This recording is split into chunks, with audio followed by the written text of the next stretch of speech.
Saudara-saudari, hari ini, hari Minggu 26 Mei 2019, kita memasuki hari Minggu Paskah, pekan yang ke-6.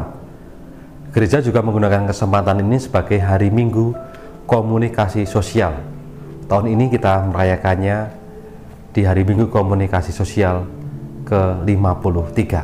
Apa yang menarik dari bacaan-bacaan hari ini? Bacaan hari ini menyadarkan kita bahwa gerak Roh Kudus itu selalu membawa kita pada situasi kedamaian. Damai di dalam hati yang nanti akan memancar dalam setiap tindakan dan juga perkataan yang kita keluarkan. Lalu bagaimana merenungkan bacaan-bacaan hari ini dikaitkan dengan Minggu Komunikasi Sosial Sedunia? Saya mengajak Anda untuk merenungkan soal kata kedamaian ini. Bahwa kedamaian dalam hati ini diberikan oleh Tuhan Yesus kepada kita semua. Dalam bacaan Injil, Yesus mengatakan, "Damai kuberikan kepadamu, dan damai ini kutinggalkan kepadamu." Tidak hanya diberi, tetapi ditinggalkan supaya apa? Supaya orang yang mengalami kedamaian dalam hati itu pula akhirnya juga bisa membagikannya kepada orang lain. Maka sikap pertama adalah bagaimana orang mengalami dan memiliki kedamaian di dalam hatinya. Orang yang merasa damai pasti dalam hidupnya nantinya akan mengalami buah-buah roh yang lainnya. Kalau Paulus, seperti yang kemarin saya katakan, buah-buah roh itu ada bermacam-macam, kesabaran, murah hati, dan sebagainya. Kedamaian itu yang memancar dalam hidup kita. Lalu bagaimana dengan tema Minggu Komunikasi Sosial Sedunia? Paus Fransiskus menyampaikan dalam pesannya untuk Minggu Komunikasi Sosial menggunakan tema "Kita adalah sesama anggota", diambil dari Efesus bab 4 ayat 25.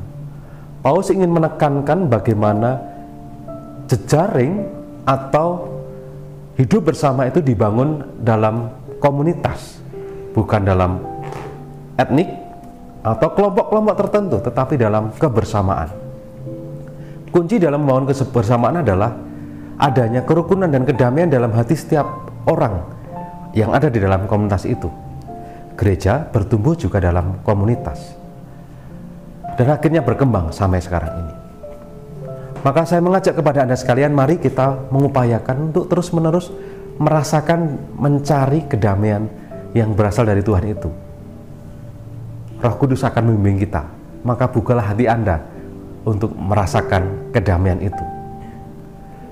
Ada cara yang bisa kita buat. Salah satunya adalah mari kita bersama-sama merenungkan dan mendoakan apa yang diutarakan oleh Santo Fransiskus Assisi. Spirit doa dari Santo Fransiskus Assisi bisa membawa kita untuk mengalami dan akhirnya membagikan kedamaian itu. Tuhan, jadikanlah aku pembawa damai. Bila terjadi kebencian, jadikanlah aku pembawa cinta kasih. Bila terjadi penghinaan, jadikanlah aku pembawa pengampunan. Bila terjadi perselisihan, jadikanlah aku pembawa kerukunan. Dan masih banyak hal yang bisa kita buat dari doa-doa ini dan bisa kita tambahkan di sana. Kepada kaum muda, mari bersama-sama kita diajak untuk menggunakan media sosial dengan baik. Berbagi kedamaian, bukan dengan ujaran kebencian yang mungkin akhir-akhir ini menimbulkan keresahan banyak orang. Ada hal menarik ketika pemerintah membatasi akses media sosial beberapa hari ini. Bagi saya ini menjadi kesempatan untuk apa? Bermenung, lebih selektif lagi, tidak menimbulkan keresahan dan kebencian. Dengan cara apa? Tenang dulu, membuat hati menjadi damai, supaya apa?